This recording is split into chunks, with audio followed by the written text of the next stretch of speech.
find the derivative, and then you find which will is it positive or negative. And if it's positive, it's increasing. Yeah. Okay, so for today's class, I will continue a little bit on our integration, and then we can have discussion for at least just to prepare our exam, midterm exam.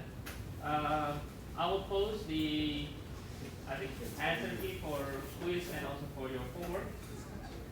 But for your homework, I think I will give you maybe a couple days to try and check. I think some of you haven't checked yet. Just try and check, and maybe 2 days later I will post the answer key for the exercise, and also maybe I will make a video solution for some parts, because I think the first question is already difficult. Yeah. So okay.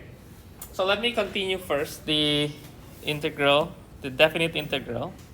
So whenever we have this approach or approximation, the sum, we have this notation, and then we have the f of x multiplied by the delta, which means that we are going to take this into, usually we take the rectangle, how many rectangles we have, and then this will be the n, how many rectangles we have. And then the i's also depends on how many sub-interval we have. And delta x is also depends on which interval we are going to compute. We call this method is Riemann sum. Riemann sum can be left endpoint, right endpoint. It depends on the method. Okay.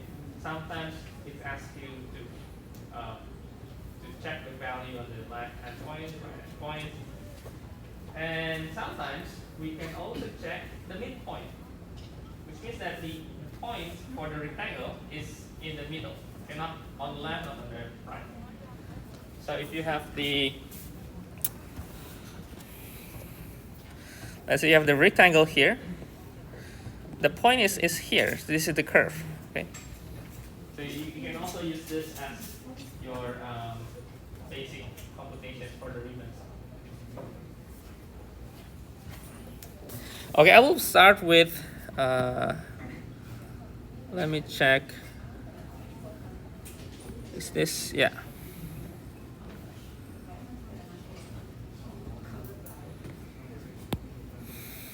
This is to check that whenever we have a continuous function, you can say a continuous function, then for sure that it will be integrable at that point. Okay. I don't think there will be anything complicated here. Just to say that we can integrate some functions whenever the function is continuous. Okay.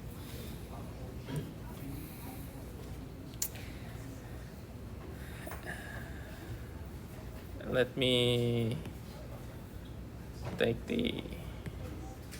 make it small. Going here, make it small a little bit, maybe here. And then take this. Yeah, this is just a review on what we have done so far. So if the function is integrable function, it means the function is continuous at that interval, and it's going to be integrable. Then we can take this integration in terms of this limit definition or the sum. We call the sum as a Riemann sum. And this is the description for what is the delta x and the xi. And of course, this is, so the way to think the xi is like a is the first interval, and you can plus with many numbers that depends on how many intervals we have, how many sub-intervals we have. Which means we can start with like from x1, x2, x3, and so on. It depends on how many n we can we are going to compute. Okay?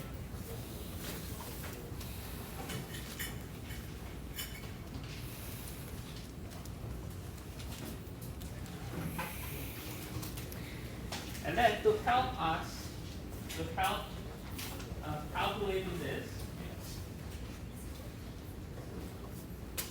instead trying to directly compute with the numbers, what if we are given any functions we have, like maybe like quadratic or maybe some polynomials, but we would like to compute that in the sum.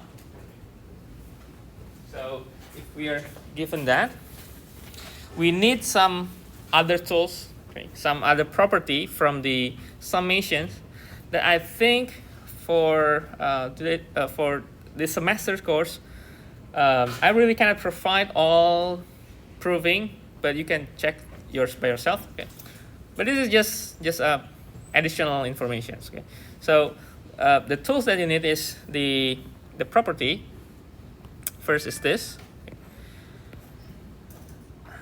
I think in some part of basic math you will also looking at this, and also this property. Okay. So with this all summations property, we could try to compute our integral using this only this summation. For example, if we take the let me check the functions. Okay, if we would like to check right example, integrations from 0 to 3, this is x cubed minus 6x dx. Okay. Of course, if you have learned the integration before, or if you know the antiderivative, you do reverse this process, and then you can get the answer. But from what we have, we are going to prove this using our limit Riemann sum, our limit for integral definition. So the first thing is we are going to put this x cubed and 6x into our sum, okay, our sum form. Okay. So we are going to write this in terms of limit as n going to infinity. The sum. Let me write the general form first. So f xi delta x. Okay.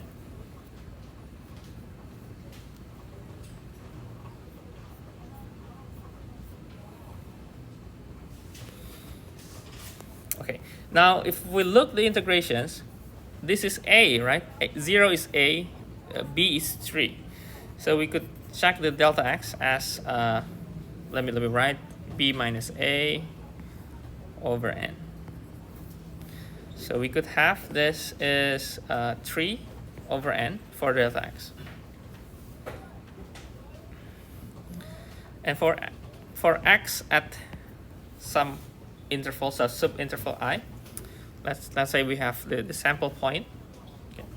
This becomes supposed to be a plus the delta x and then the I, right? So we could write the delta x and then I. But since a is 0, so we could just write 3 I over n.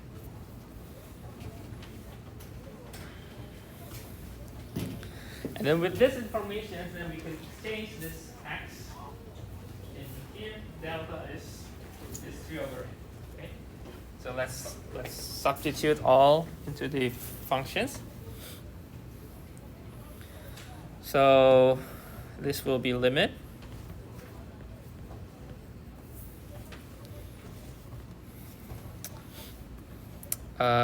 Yeah, let me just substitute first. This become f 3 over 3i over n, and this will be 3 over n. Okay. Now the functions will be this whole function here. So x cubed minus 6x. So we are going to put this 3i over n inside this function. So we take the cube, and this will be 6, and x will be substituted like this. So substitute. So we take that. So still write limit. Okay. Now 3 over n. Let me write outside the sum, because the sum is for the I. Okay, for the I. So this will be summation. take this with cube, and minus 6 and then 3i over n. Okay. Let me move to the right first to make space. Okay, I think we can expand the cube and then multiply all the other forms. Let me make a bracket here and sum. This will be 27i cubed over n cubed minus 18i over n, and then close bracket like that.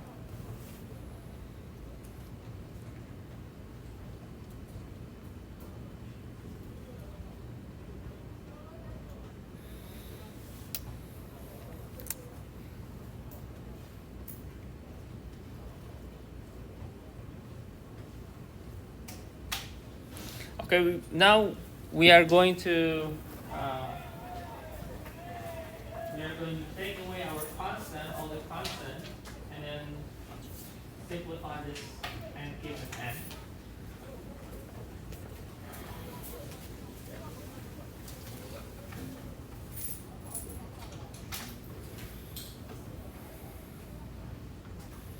So I will skip some process. I hope you can understand the process. So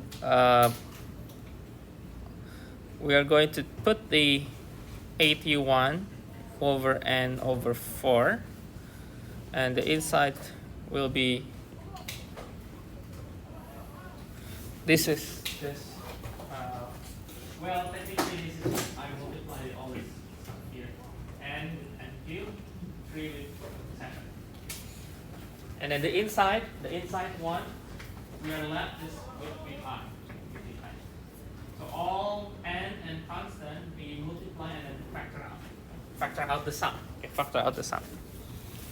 So it's left out with the I cube, and then minus the same thing. 3 multiplied with 18, it will be 54 over n with power of 4, and write down another sigma, another sum of the I. I think to make it clear, let me put a bracket here.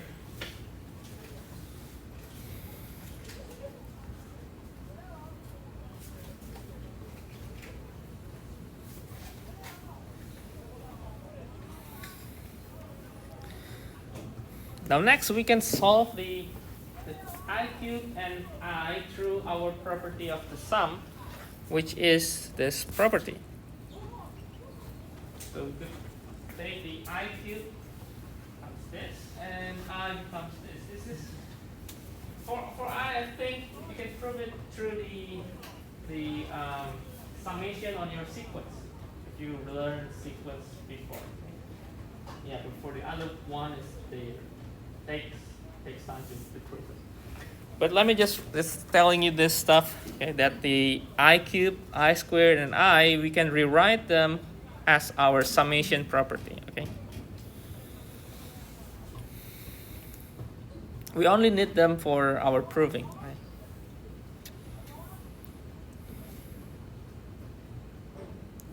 Okay, now we are going to exchange this into our n forms. I think to make it more space, let me write here and let me write here. So we take limit. So take 81 n with power of 4, and then the inside, the sigma, the sum of I cube, we take n plus 1, and then over 2, and then squared, and then minus, we'll be taking bracket 54 and with power of 4, wait, not 4, why it's 4? It's n and n, so it should be squared, sorry. should be squared. Okay. Yeah. And then multiply with n plus 1 and over 2.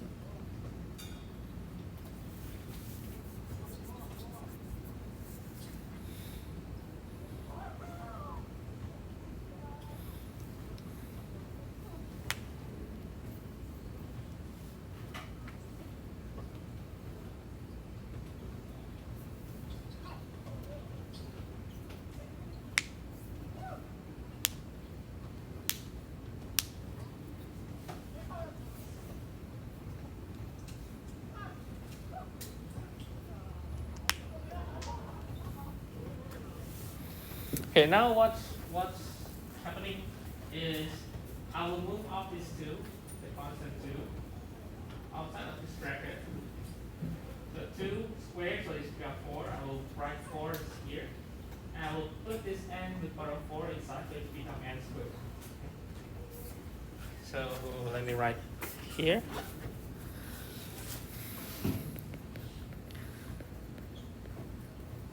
So this will be 81 over 4.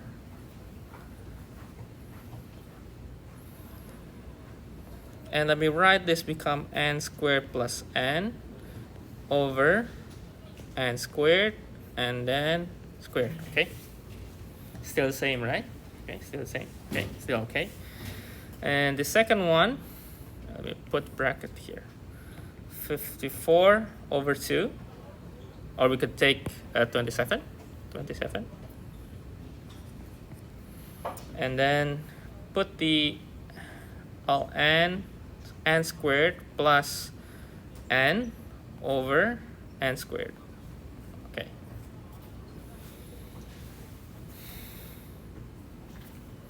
I will change color. So if we simplify this form, we can write 1 plus 1 over n and then squared, right? And we can also write this 1 plus 1 over n. Okay. And then we could take that limit. So 81 over 4, 1 plus 1 over n squared minus 27, 1 plus 1 over n.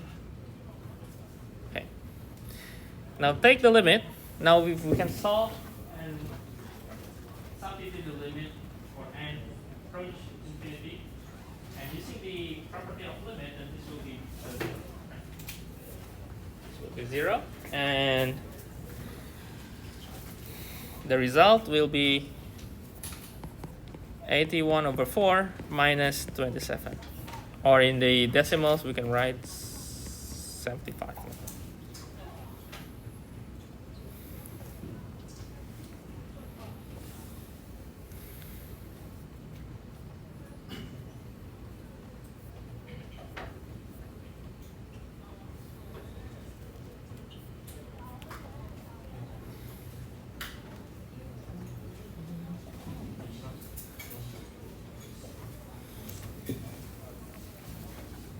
Okay, so basically, this is what the definition of integral. If you are to define the integral, you define through the summation, to the area. But well, it's not really okay to say area because it's going to be like negative. But area is negative, right? So we could say like maybe it's just like a calculation of a function or net area of a calculation of a function. But it's still if you consider that as an area, probably a little bit weird because it's getting a negative.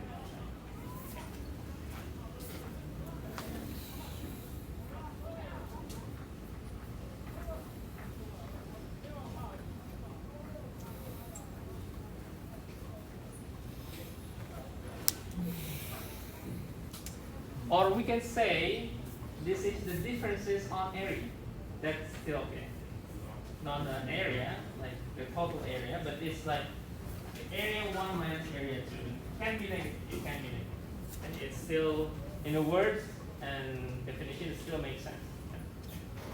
Like if area is smaller and then we minus with the bigger area. Okay, it's still okay.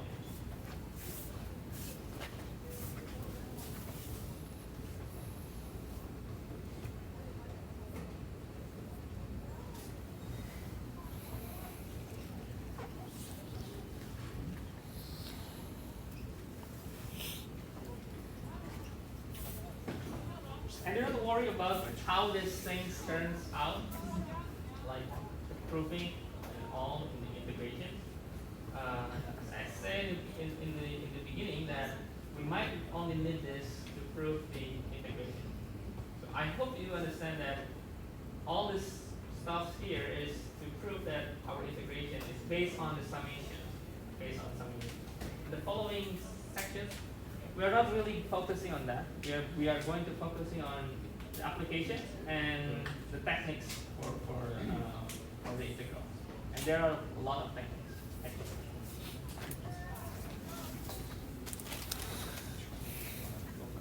Okay, another way for the Riemann sum.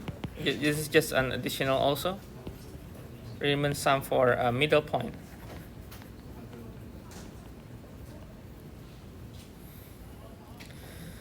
So we can define the integrations if we take the midpoint, middle point rule. Okay, middle point rule. We can approximate this using a midpoint of a rectangle. So we can write, usually we write the x as xi and then take some line, and this means it's the midpoint, okay? The midpoint. So this is supposed to be the midpoint for all x from x1 until some n.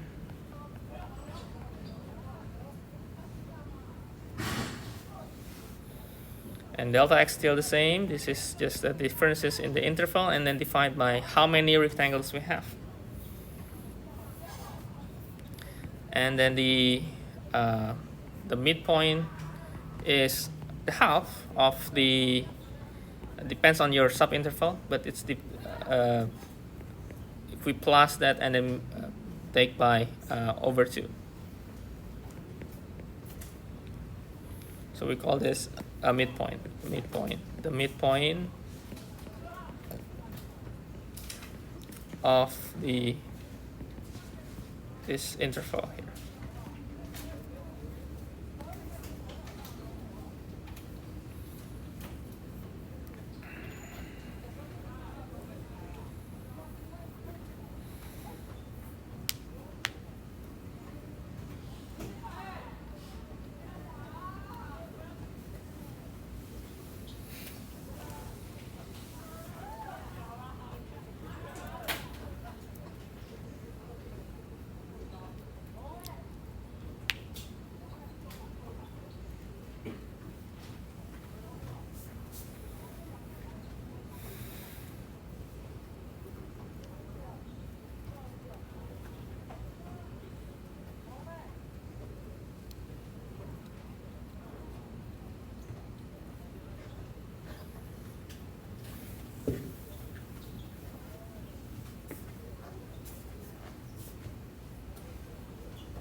By the way, I checked your quiz paperwork.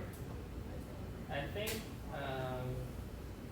I need to emphasize that although your answer is correct, if your paperwork is not really convincing, especially the second part, I might deduct a little bit point, okay, from you. And also, if you have not like correct answer, but your process is actually correct, but like just like typo or maybe some small mistake, I will add the points also. So I will try to be fair on your process. So if you get wrong results, but good process, I will add points. But if you, like for example, you get correct answer, I'm not sure where you get that answer, but your process is not really convincing, I might deduct your points. You can still send it to me. I haven't checked all. I just checked like a few.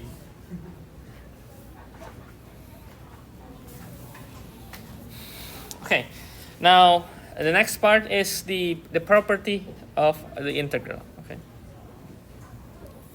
So let me start with the property of definite integral. Okay, the first one is we take the integrations like that, and if we change the interval and becomes b to a, and we already define a and b, then this will become a minus.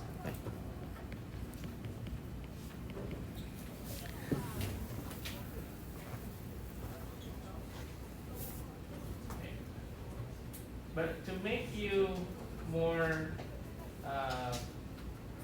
understand in practice why this becomes minus, and anyone can answer why it becomes minus.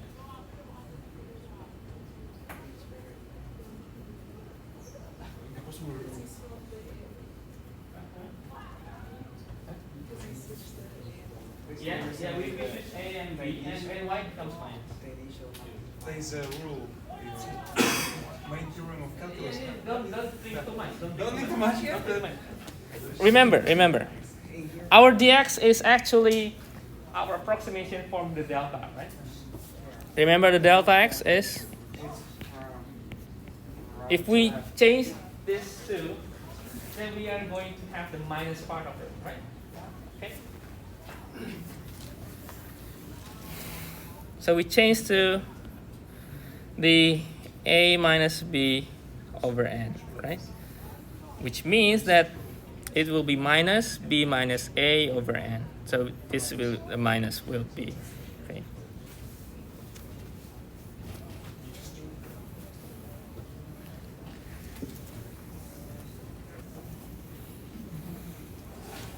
And also the same thing if you have the integrations, functions, and you integrate from a and then to a. With the same structure like this, this becomes 0. So we have now equal to 0. Okay? This becomes another property.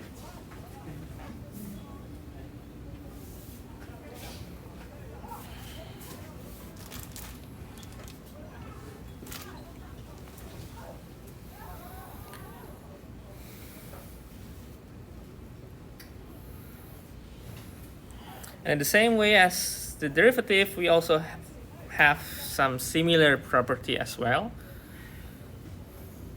For example, another property is if we have a constant dx, ab, we could say that this will be c and then b minus a, because it's just a constant. It's just a constant.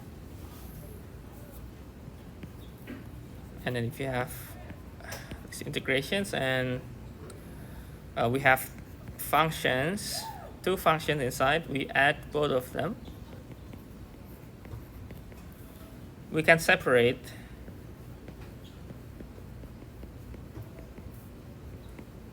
like we did it with the limit. Okay, actually you can prove it with the limit also, with the limit and sum.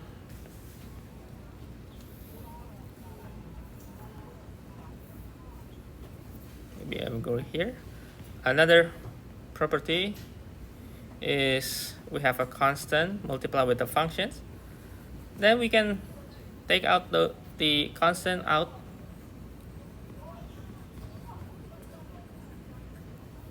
And C is any constant.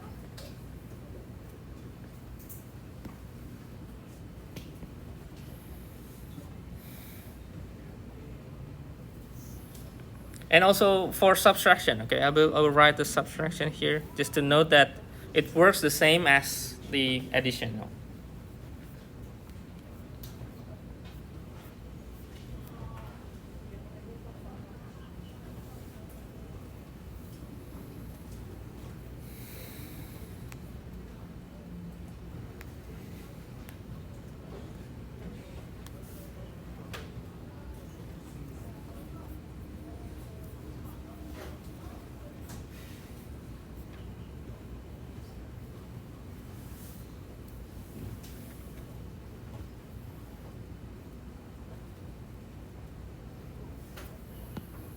And then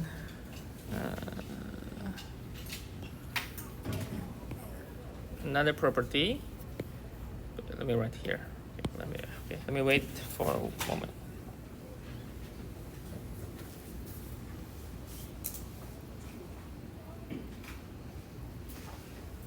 If you see this picture, we have an area under the curve of this curve, f of x. We can say that we have an interval from a to b for all the area.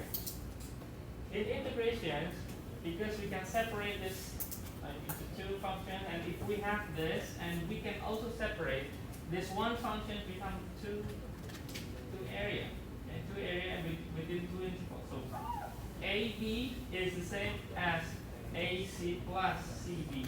Okay, so we could make the property, and we can arrange the new interval and a plus,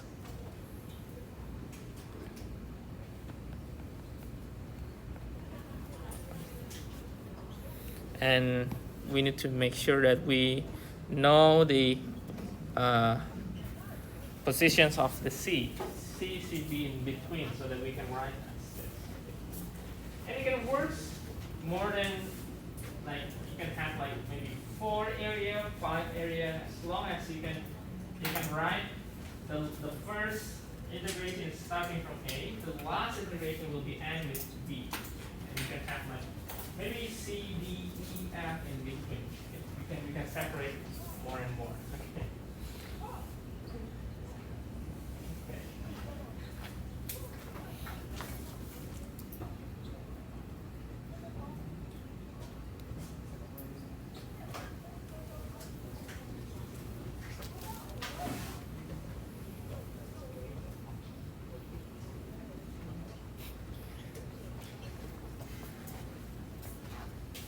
Anyone mirroring to my MacBook?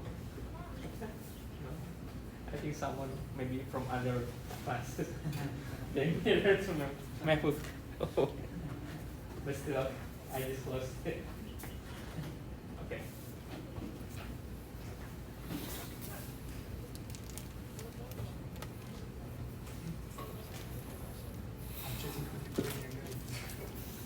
Okay, the next part is what we call the comparison property. I think I need to take the new page. Or before that, is there any questions? Is there any questions about this? Property is okay, right? Yeah, so far it's the introduction. Not yet the main course. Okay. Is there any? Okay, no drawing. Let me draw first.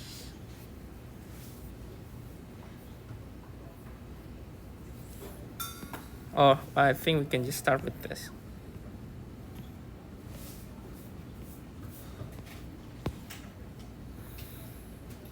Okay, this is what we call the comparison property of the integral. So let's start with definition of the function that is positive function, and we have the interval from A to B, and the integration will be also positive. And then we have another function g, and the f is greater than g. And for the same interval AB, then the integration of f will be greater than the integration of g. Okay. Now, if we have some value, okay, we call m, small m, and this capital M, we can make this as our, like a interval, in interval. So our integrations of the f of x will between this constant, like we did before, the constant will multiply with b minus a, and it's also another constant here. So what does it mean is, we are going to have like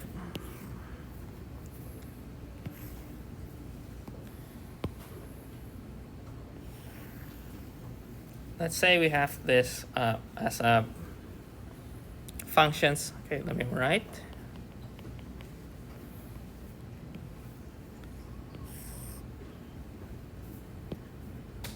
And then this will be the capital M. And this will be the small m, probably.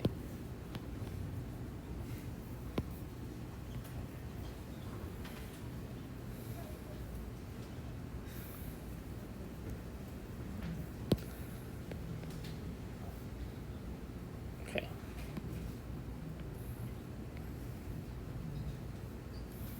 And this is B. And let's say A is maybe around here.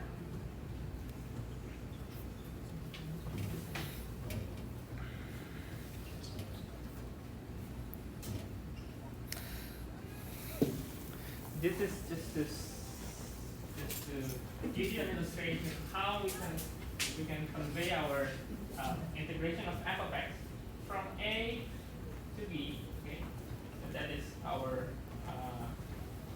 area, and we can see that the area is in between this m, what about it, b minus a, the rectangle. Okay, you see the rectangle is lower than this our function that we want to compute as an area, and this also lower than this rectangle. Okay. This the capital M rectangle, which is the m b minus a. B minus a is the base, okay, and so we define. So we can compare the integral through these two statements, okay, the small m and the capital M.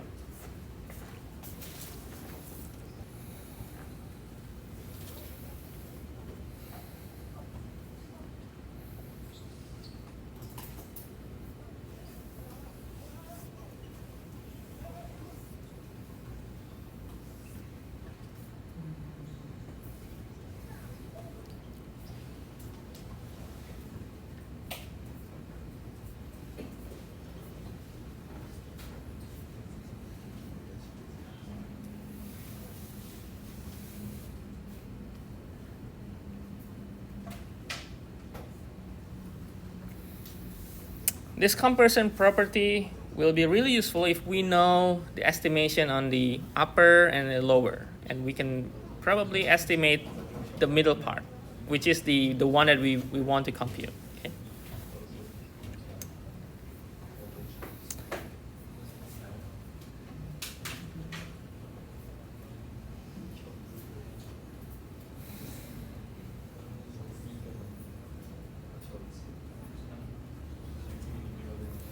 Okay, so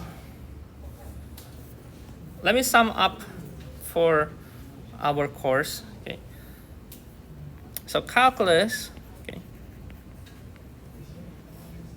basically we learn on the derivative. Of course, we need the building blocks, which is the limit, right?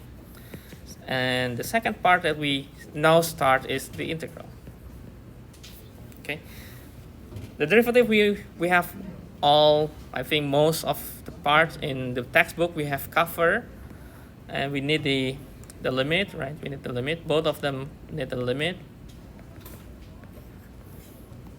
But when we talk about integral, there are at least two aspects on integral. Okay. The first one that we learn in derivative is we call the antiderivative.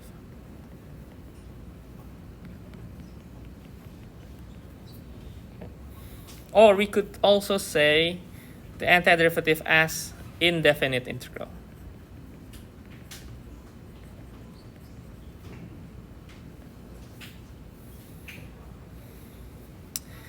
And another part from the integral that we just learned now, or maybe last Wednesday, is what we call the definite integral, or we see the integral from geometric perspective or geometric approach or approximations. For example, the one that we use, the Riemann sum, the sum. we call this part as definite integral.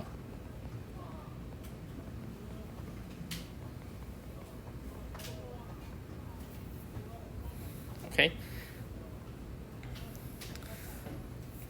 Now still, although we have learned the antiderivative, we haven't yet established a connection, a good connection between the integral and derivative. What is their connection? How to make them both are,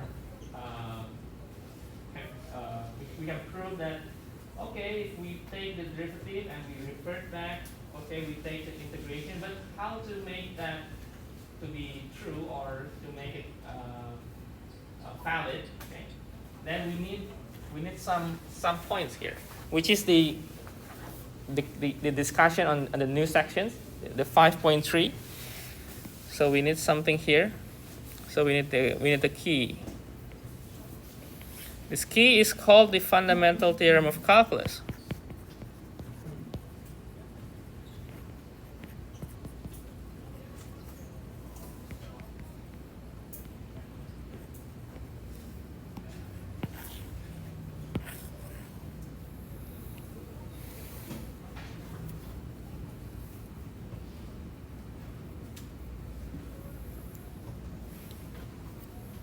Okay, to give you more insight or briefly explain on how it is, let me draw some random function.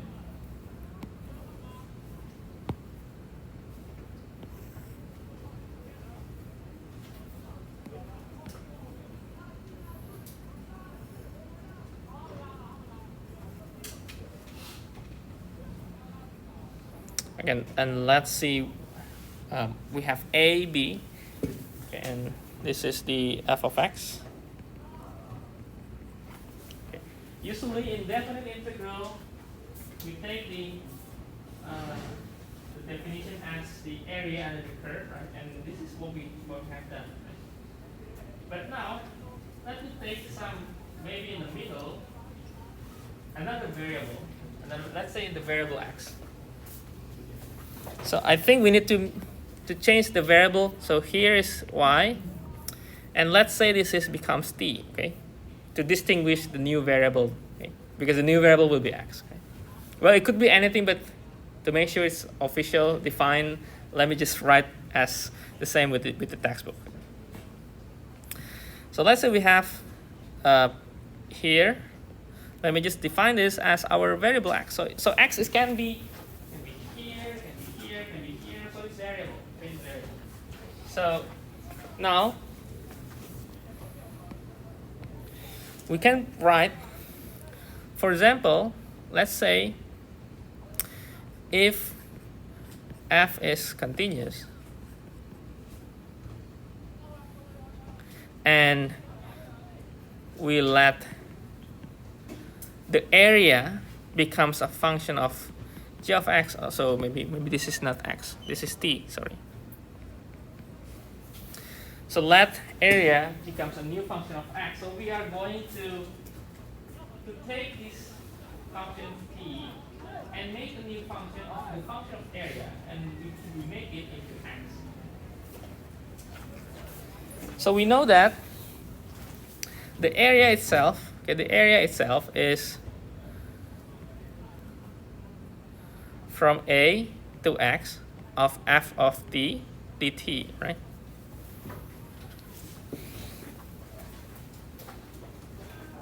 So this area itself is another function, which is the function of x. So a becomes g of x, because when we integrate this, the result is having another function with x as a variable. Okay? A, b all constant, a, b constant, and x is another variable. So if we integrate this, we have a function of x. Okay?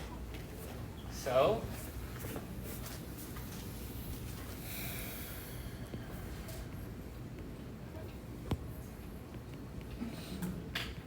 okay, let's say that is okay. Let me write here, and then I think we are going to have a break. So f is continuous on AB, and x is varies between A and B. G of x is continuous on AB and differentiable.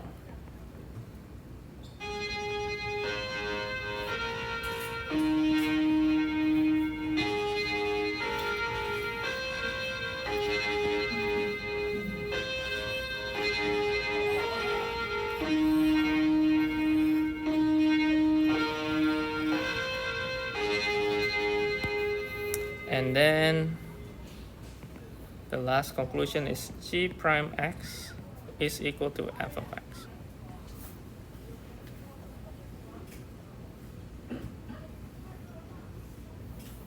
Okay, we are going to have a break, and maybe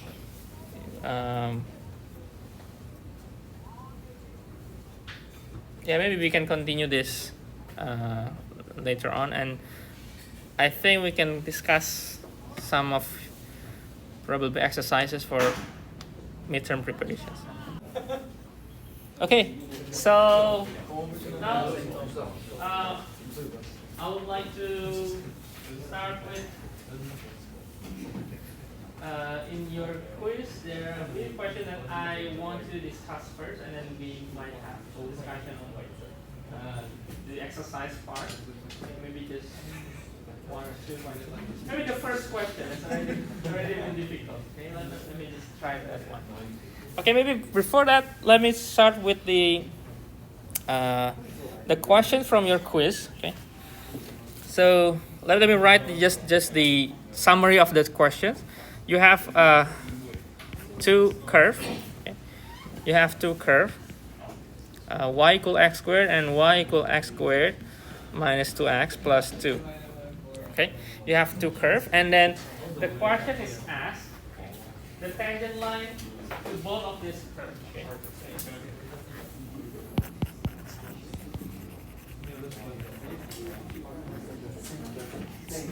Not like easy, you already saw it. Only thing is to. Okay. So we need to find the tangent line. Find the tangent line of this curve. And then I think I saw a few students maybe confusing on how to solve this. The first thing you need to do is maybe draw the x squared and x squared minus 2x plus 2. Maybe it helps. It will help you to see some points. Okay. So, and I believe a few students still not really easy to draw, right? Let me give you some tips. This is x squared, and let me simplify this quadratic into our more complete square quadratic. Okay, so this can be written as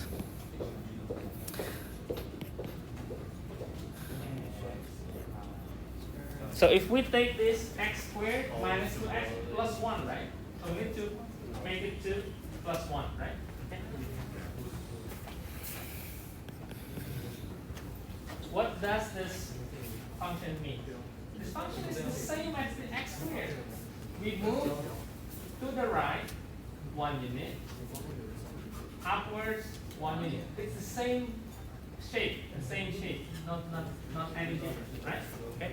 So first, we can draw.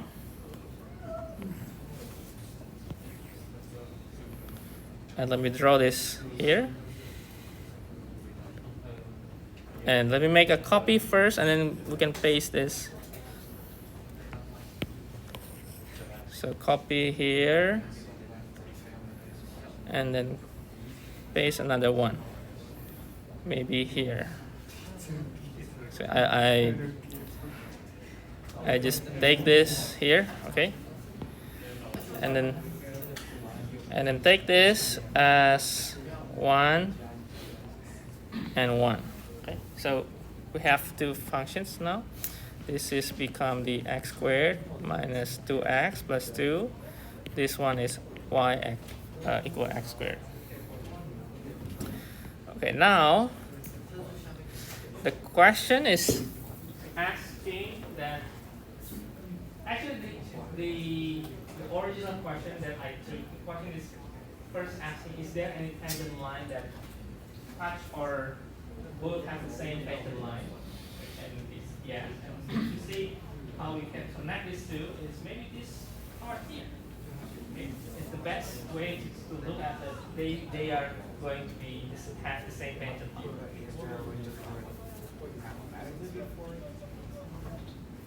Yeah, of course, but this is just for how to visualize. Okay. So this will be the tangent line. Okay. And what next? The next thing is, let's say we define any point with any variable we want. Let's say we have this here, the tangent here, and here. And let's say a and b or x, y, maybe a, b, because x, we already have x as our variable. So take another, maybe a. I think I draw too small, so maybe let me make it bigger.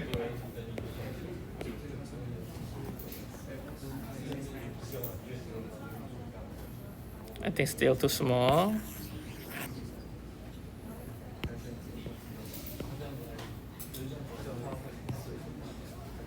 Okay. Okay, A is there. And then another one is, let's say, B. Okay. At this point, we have B and its y. Its y is x squared minus 2x plus 2. So we can write b squared minus 2b plus 2 as its point. And then this a is just a and a squared, right? Because of the x squared.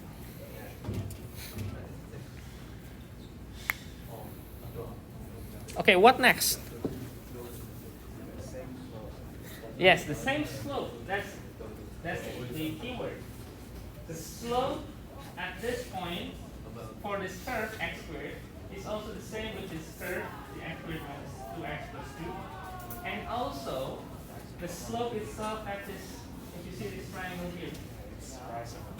Yeah, so we can take this minus this over b minus a. They are all the same value of slope. Okay? So we could write that as our equation. So we could write that all the slope are the same. So at y prime equal to x, this is from the first curve. At x equal a, we have 2a. And then at the second one, we have 2x minus 2. At x equal b, we have 2b minus 2. And then from this triangle counterpart, the slope also the same. So we could write b squared minus 2b plus 2 minus a squared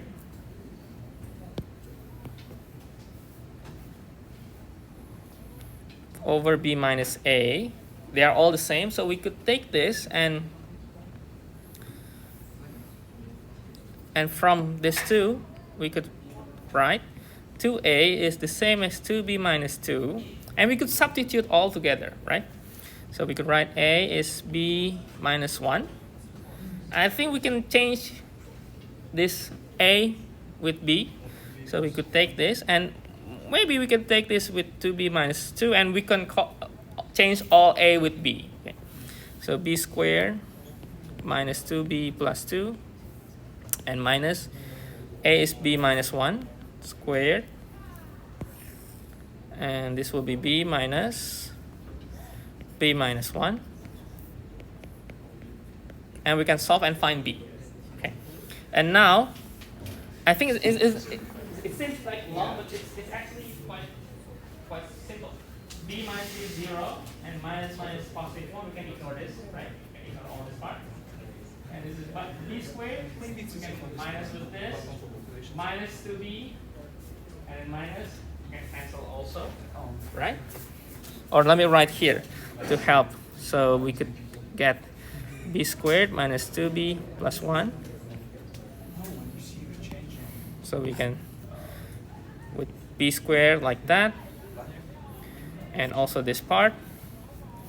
And the rest is, we have 2 minus 1, which is equal to 1.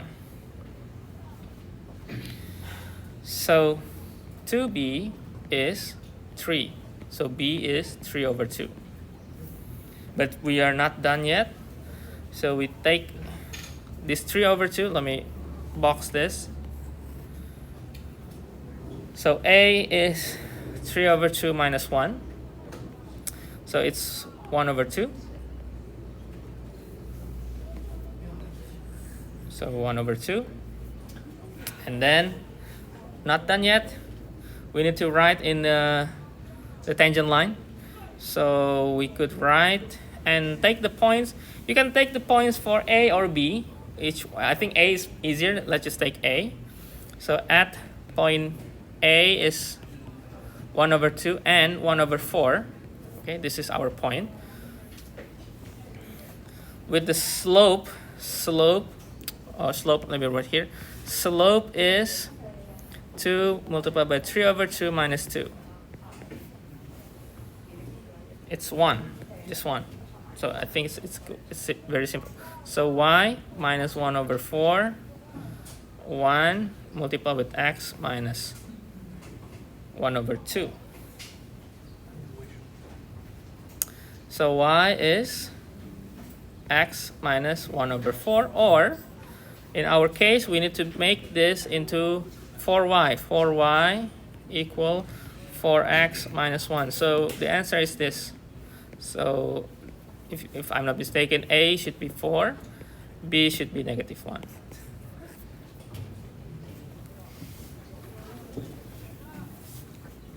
Okay.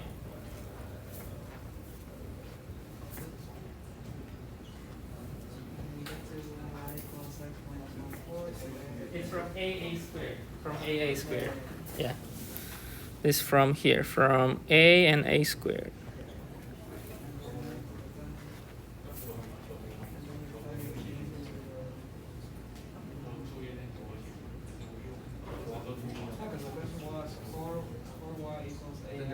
Yeah. The question is the for y equal ax plus b. So this will be.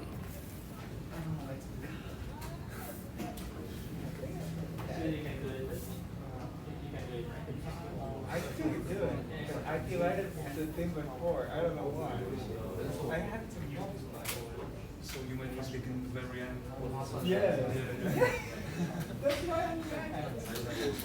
Because I have the answer and then I just messed up. Maybe you can get some point. If you wrote the paper and it is quite convincing. Yeah. For example, if you feel like, okay, it's true, but I cannot understand what you wrote at the same. Yeah.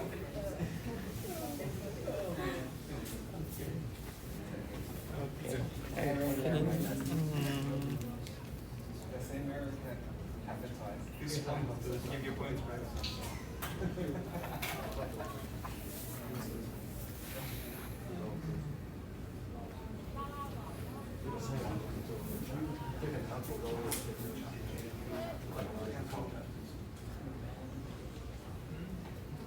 Have we checked the exercise chapter 4? Yes. Any question you would like to request? Later I will give you the whole answer. For now, I would like to know which part. Yeah, some part. I couldn't remember the other part. Most of it is from the text. That's why I just write in. This program from problems with assembly Asymptote. Yeah. Okay. I think we could. I mean, I think to remove them. Horizontal asymptotes? Because it's the slant asymptotes, yeah. It's different. Professor, are you going to put the slant asymptotes on the test? Yeah, will they? Yeah, of course. I think. Because the impression mentioned That's the proof. Wait.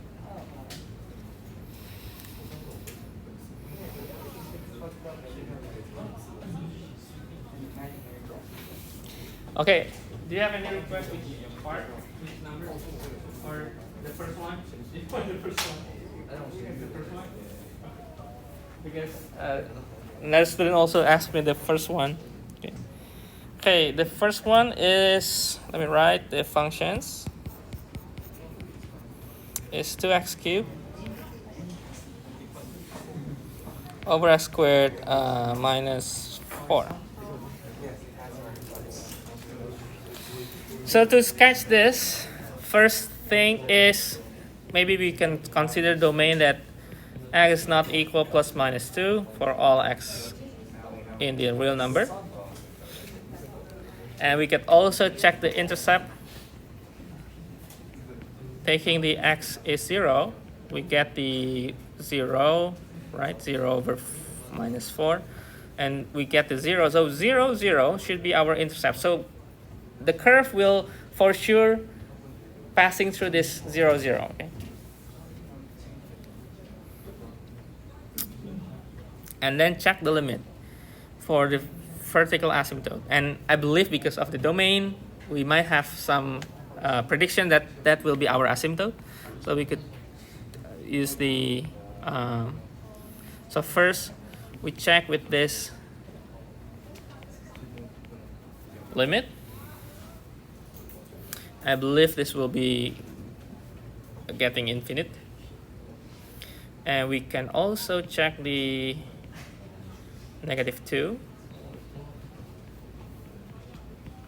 And you can check from the left, from the right, as usual. Okay, I'm just skipping some front. If you check from the right, you can check some point, and you can see that this will be a positive, and this will be a negative result. So this will be negative infinity.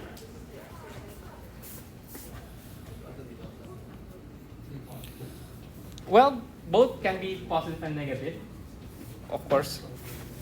Depends on which part you are going to approach your limit. Okay.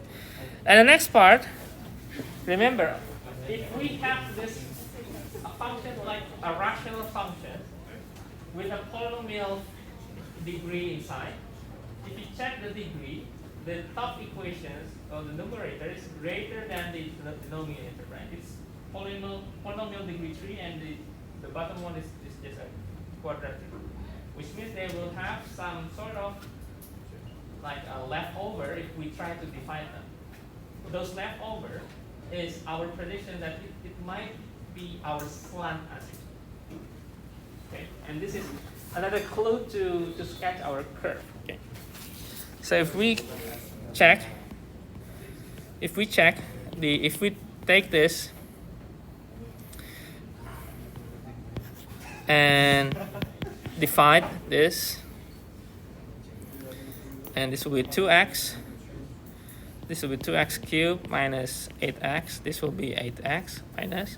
So we could write that to our functions can be write as 2x plus 8x over x squared minus 4. That's plus.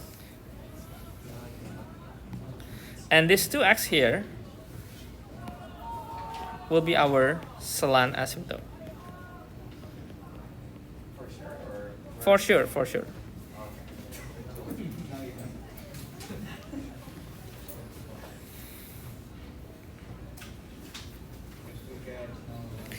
Well, you could try to take limit and then minus with this, and it should be equal to 0. It should be equal to 0. But for the polynomial case, for sure it will be slant asymptote, for sure.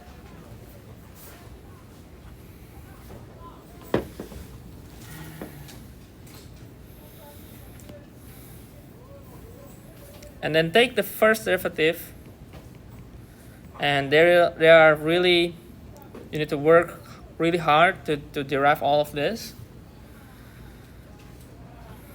So x squared minus 4 squared, this is 6x squared, x squared minus 4 minus 2x, and then 2x cubed, right?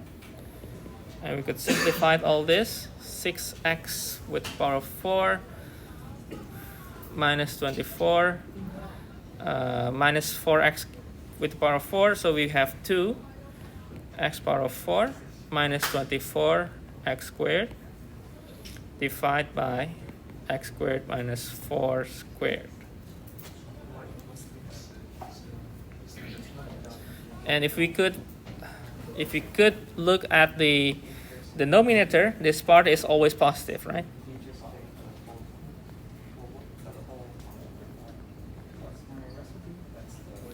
So we could concentrate on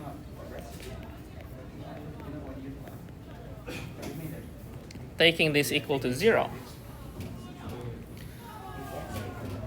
which resulting that x is 0, one of the critical numbers is 0, and the other part will be plus minus of square root of 12, or plus minus 2 over square root of 3. Okay, and I believe we can check the line numbers to check the maximum minimum. If we have, then we have this 0 and 2 square root of 3. But remember, because we have the vertical asymptote, which is this vertical asymptote, and just for your information, we don't have the horizontal asymptote because when we limit as x approaching infinity, it doesn't have any finite numbers, right?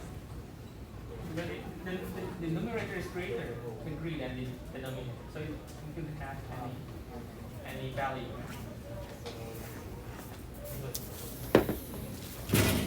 So we have here is the x equal negative 2. Here is x equal 2. This is just a rough idea on how the sketch will be. So we check all the x the interval, okay, and then check through the our f prime. So we do the f prime test. So we check between 0 and negative 2. This will be a negative, and this will be and also negative. Okay. And here is the positive, and maybe you could check in between the negative 2 square root of 3 and negative 2. Also here is positive here.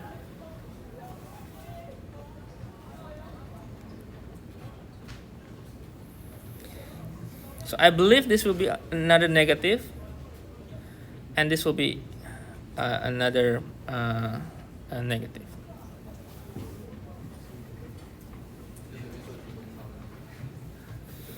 But you could check, okay? So increasing, I think increasing, you know, from the line number I wrote. Okay, now the next part, the second derivative, we need to work really hard to write all of this stuff.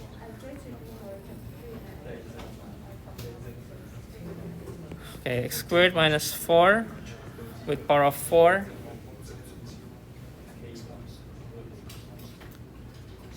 But let me skip the process, okay? I will just write because of the time, let me just write the last result. This is x squared minus 4 with power of 3. This is 16x, and x squared plus 12. Okay. Now this x squared plus 12 is always positive, right? So we could ignore this part.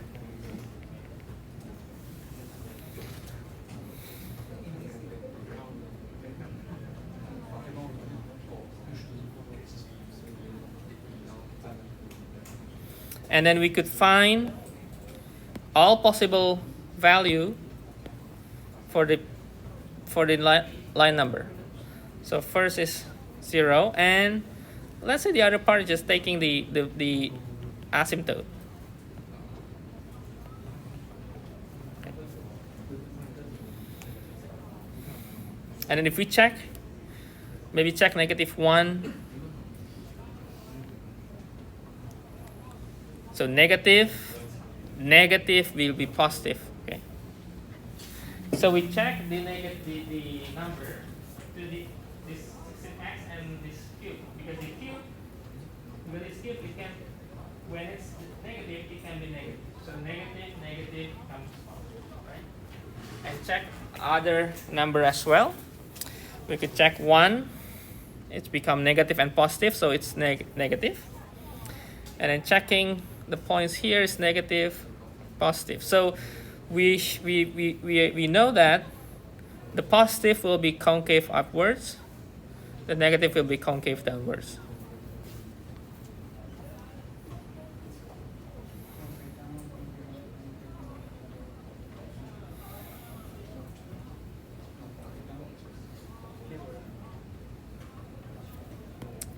Okay, now we need to make the drawing.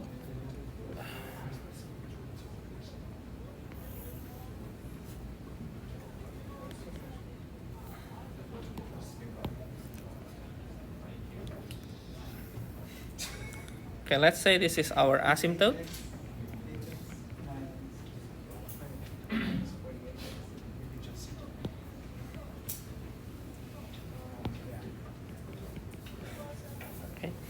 And then another asymptote is the slant asymptote. So we have, let's say this is 1, this is 2, maybe here.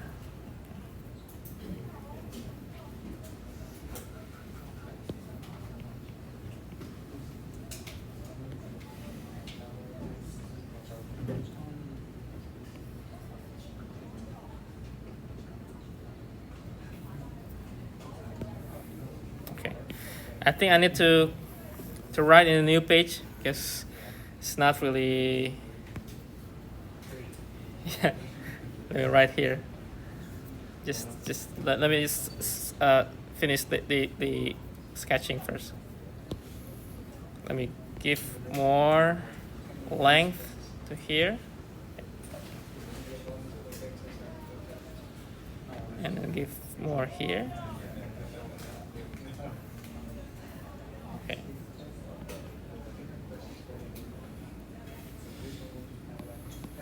Okay, let me use the green color. Okay, I think the interval in between the asymptote, I think easy to follow. So we could take that as our first approach. So we have, from this part, we have the curve is all going down, right? All going down, but in the concavity, it changed on 0. So 0 is our inflection point. 0 is inflection point. So we have a concave upwards and then downwards. Okay. So it will be, start from around here.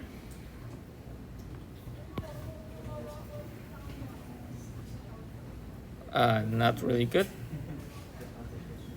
And then changing like that.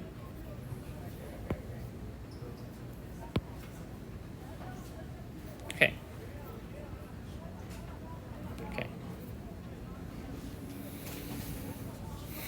And then we have the -2 squared of 3, right? So that part may be around here.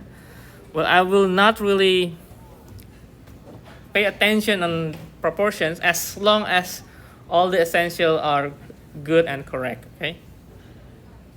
And take this, and maybe this will be going around here. And since we have in between 2 and 2, square root of 3, this will go down, right? And then increasing.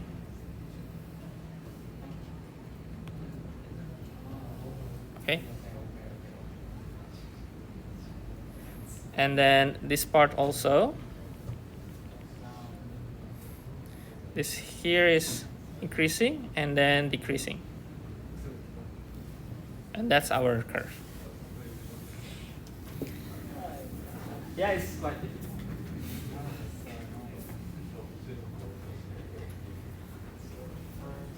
So this one, we found it on the second, or was it third one? Third, right? Because we first checked the plane, intercept, then vertical. So If there are horizontal, horizontal, you check the horizontal. the slash though is like unique cases, not always. Only with it's a polynomial number order. Yeah, usually.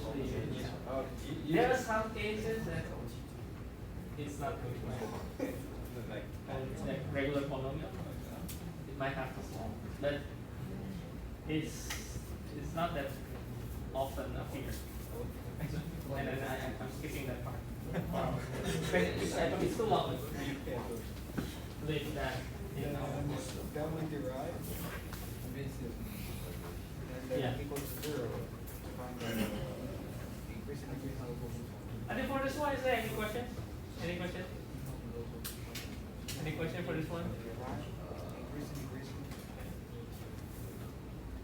Silent means either you fully understand or you don't have any clue for what it is.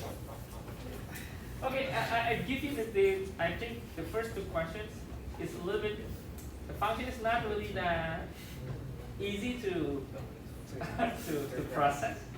But I hope that the process in our sketching curve, like finding domain, the domain, okay, I hope that all steps you can understand.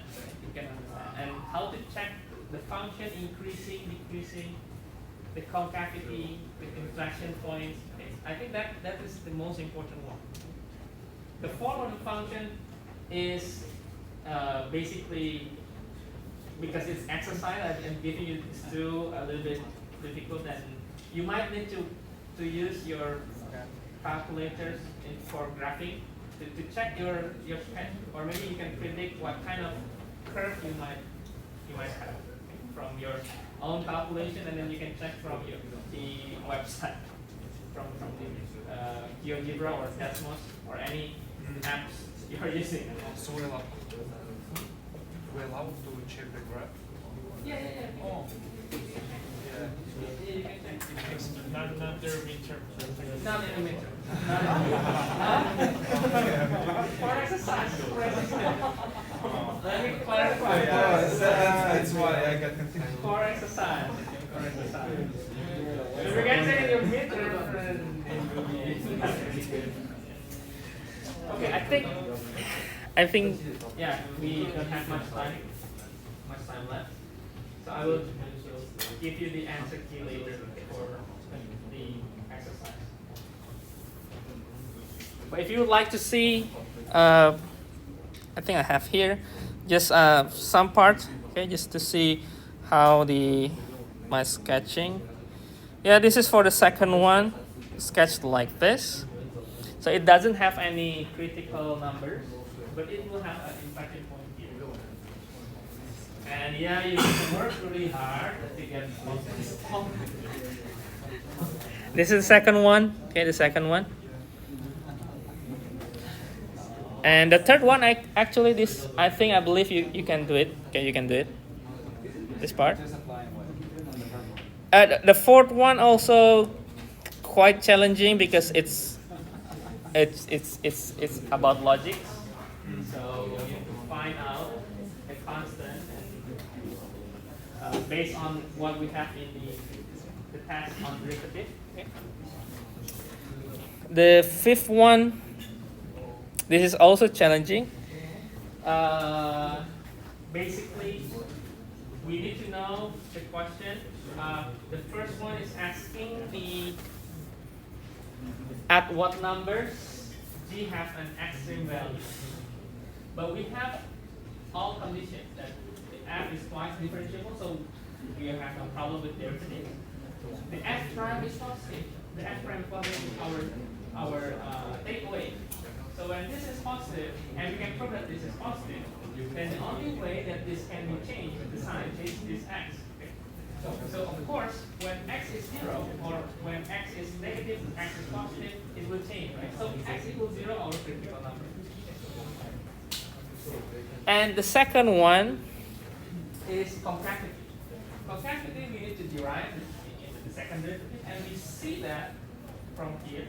since the questions is providing you with It's always concave upward on the positive value from 0. So later we are going to prove that the square form is always positive.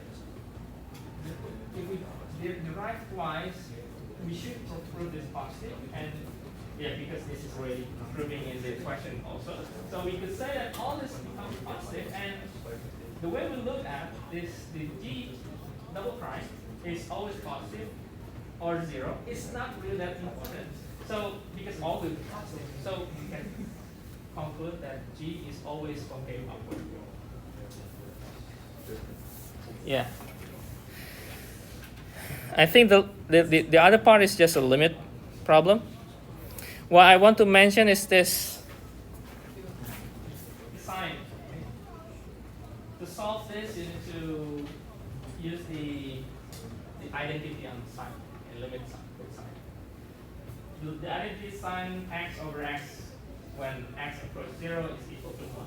If we use that identity. Well, the answer is infinity, but we need to prove that.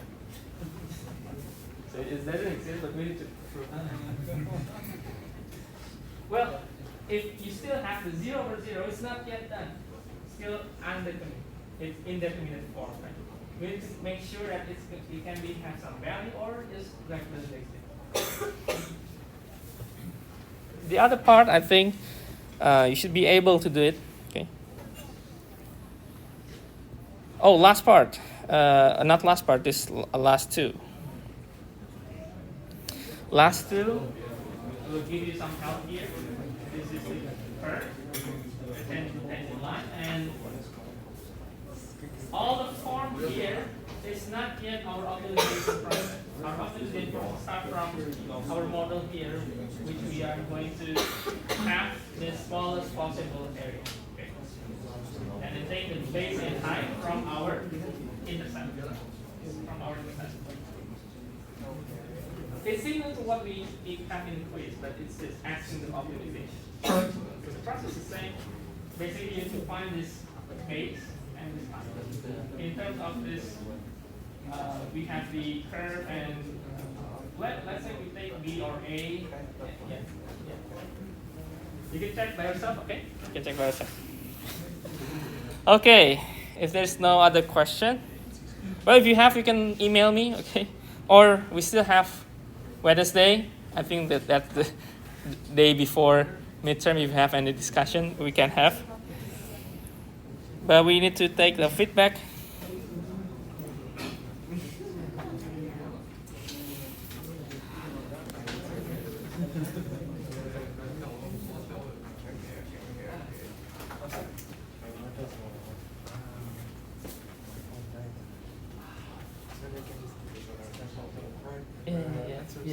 Yeah. Maybe if you cannot see, maybe go here. Sometimes it's maybe too small.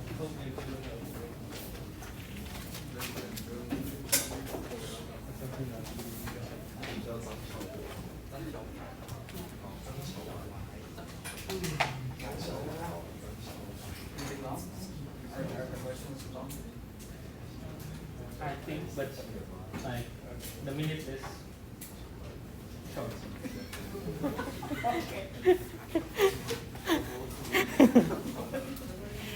So some part is like, I think it's like really short questions. Like words is quite long, but it's like you just to choose between. Yeah. Some part need to calculate. Okay, we start now. Yeah, 3 questions.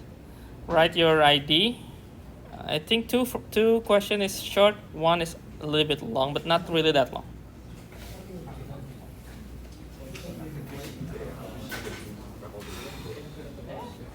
Okay. Equations to the normal line. Okay. I give you 4 minutes.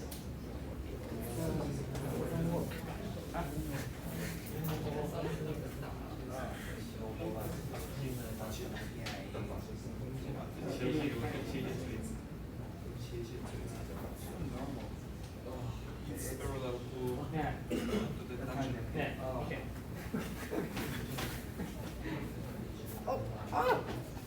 You press it. Something wrong with your phone. But you could try.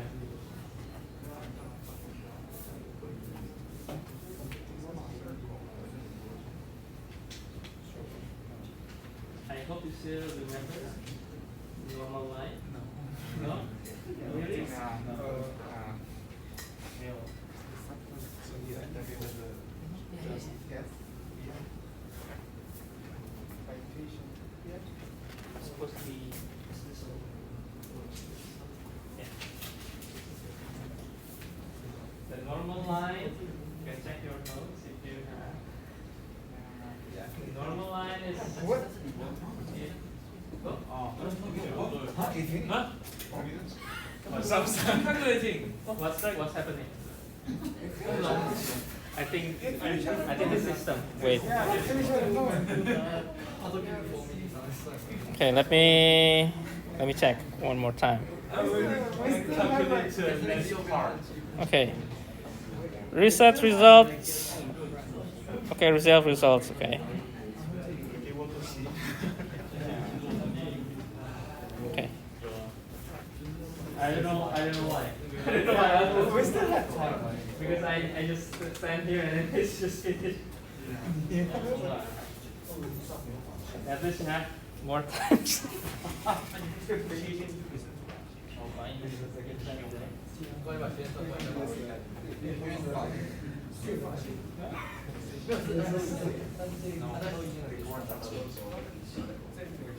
Okay. Let's start now. Okay. We start now.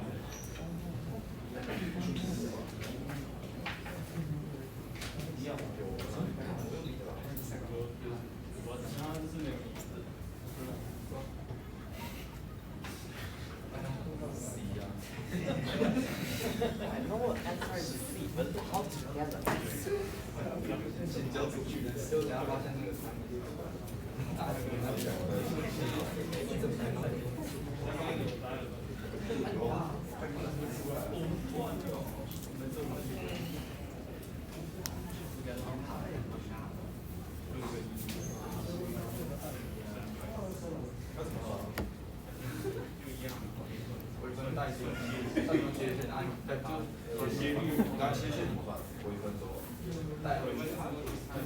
I think it's actually because we have a sitting there. And we can move to the next question. That's not yes. Maybe you try the process.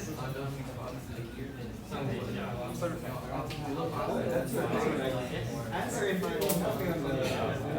And we look at the top now, we can see for it based on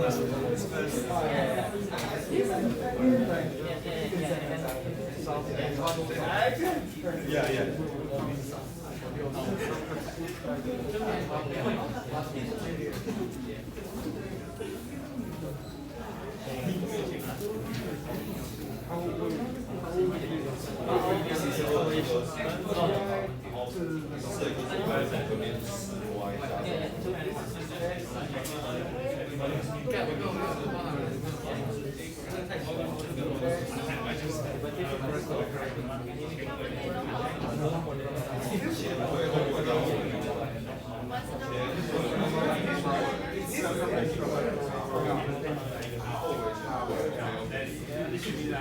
Oh wait.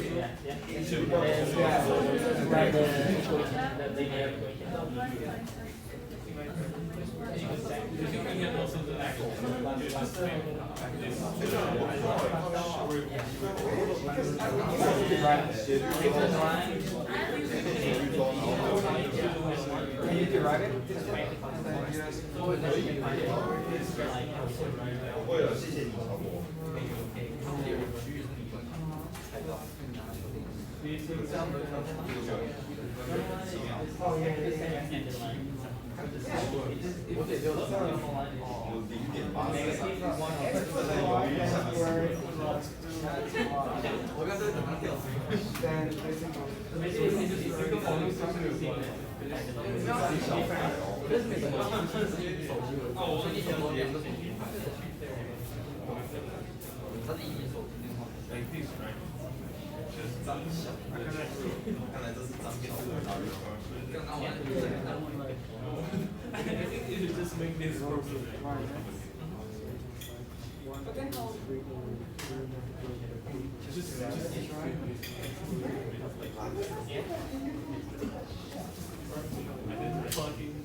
Maybe somewhere in the middle.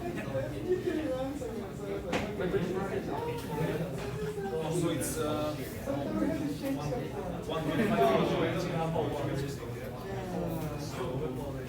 Oh, okay. Yeah, you can derive it. So that's why it would take so. And then how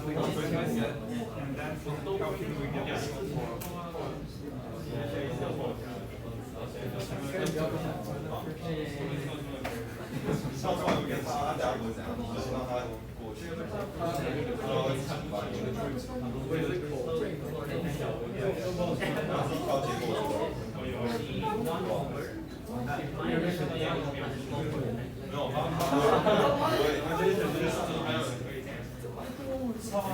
Okay. Okay. Yeah. You can say it's a bonus. So smart people.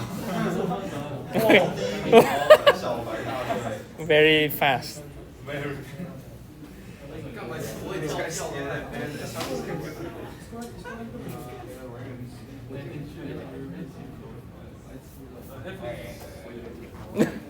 I remember. Wait. Oh. No. That's the same question, but it was for the rewrite. Same graph. Oh no no. Oh. So.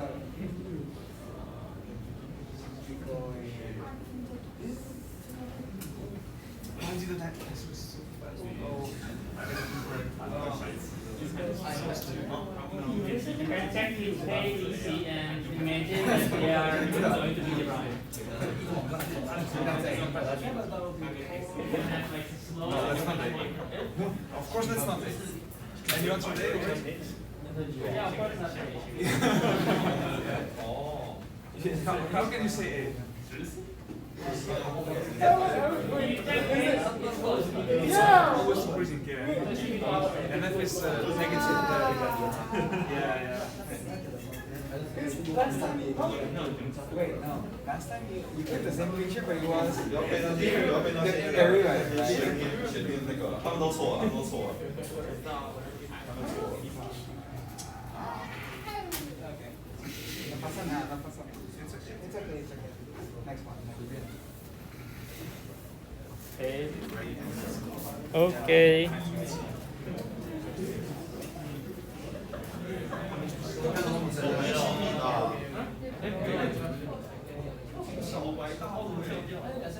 Okay, still tied. Okay, last one.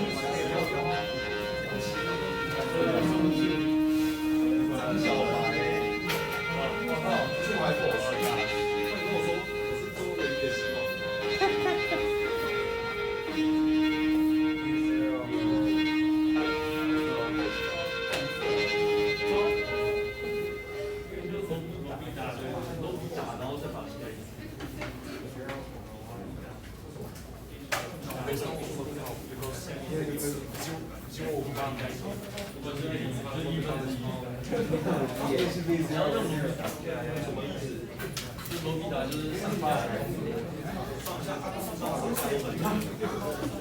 was like,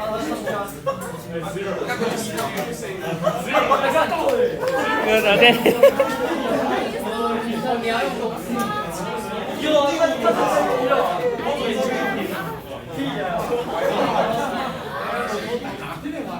Oh, congratulations, congratulations, Helen. Okay.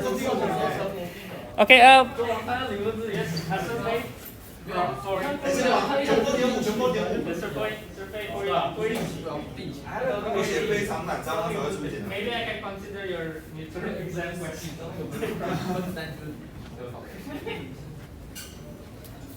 那个题也有没有搞错，你就写题就好。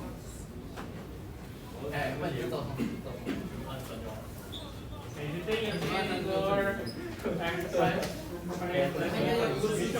No, she was very good. yeah, I can do the exercise. I can't do Okay, and last one. Last one.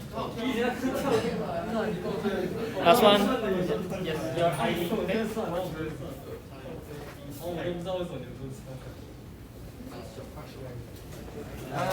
Don't worry, I can manage. from someone's phone. Yeah, you can submit multiple. Yeah, multiple times.